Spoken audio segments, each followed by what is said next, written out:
तुमसे एक छोटा सा काम भी ठीक से नहीं होता। आज तुम्हें सबक सिखाऊंगी। रुक जाओ सुशीला, तुम क्या कर रही हो? तुम जिन पर हाथ उठाने जा रही हो वह स्वयं भगवान महादेव है।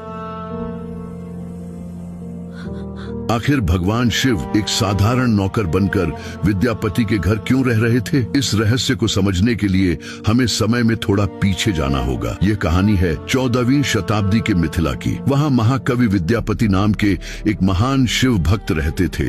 उनकी भक्ति इतनी गहरी थी कि जब वे भगवान शिव के भजन गाते तो वातावरण तक भाव विभोर हो जाता था। कहा जाता है कि अपने इस भक्त के प्रेम से प्रसन्न होकर स्वयं भगवान शिव ने धरती पर आने का निर्णय लिया। उन्होंने एक साधारण इंसान का रूप धारण किया और अपना नाम रखा उगना। एक दिन उगना सीधे विद्यापति के घर पहुँचे और उनसे काम मांगने लगे। विद्यापति ने कहा, मैं तो स्वयं साधारण जीवन जीता हूँ, तुम्हें वेतन कैसे दे पाऊंगा? उगना मुस्कुराकर बोले, मुझे धन नहीं चाहिए, बस 2 वक्त भोजन मिल जाए और आपके शिव भजन सुनने को मिलते रहे, वही मेरे लिए काफी है। इस तरह उगना उनके घर रहने लगे और सेवा करने लगे। एक दिन जेठ की भीषण गर्मी में दोनों एक सूखे जंगल से गुजर रहे थे। प्यास से व्याकुल होकर विद्यापति लगभग गिर पड़े। आसपास कहीं पानी नहीं था। अपने भक्त को इस हालत में देखकर उगना चुपचाप एक पेड़ के पीछे गए, अपनी जटाओं से गंगा जल की कुछ बूंदें निकाली और उन्हें पिला दिया। जल पीते ही विद्यापति समझ गए कि यह कोई साधारण बात नहीं है। वे उगना के चरणों में गिर पड़े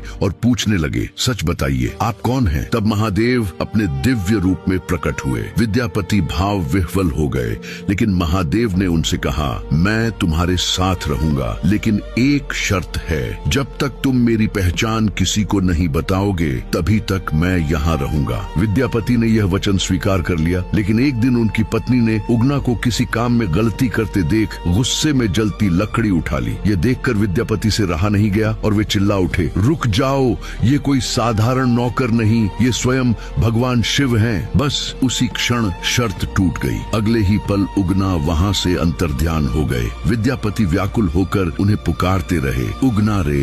कहा जाता है कि आज भी मधुबनी के भवानीपुर में स्थित उगना महादेव मंदिर उसी दिव्य कथा की स्मृति से जुड़ा हुआ माना जाता है। ये कहानी हमें याद दिलाती है कि सच्ची भक्ति के सामने स्वयं भगवान भी अपने भक्त के पास आने को मजबूर हो जाते हैं। अगर इस कथा ने आपके हृदय को छुआ है तो कमेंट में श्रद्धा से लिखें, जय उगना महादेव।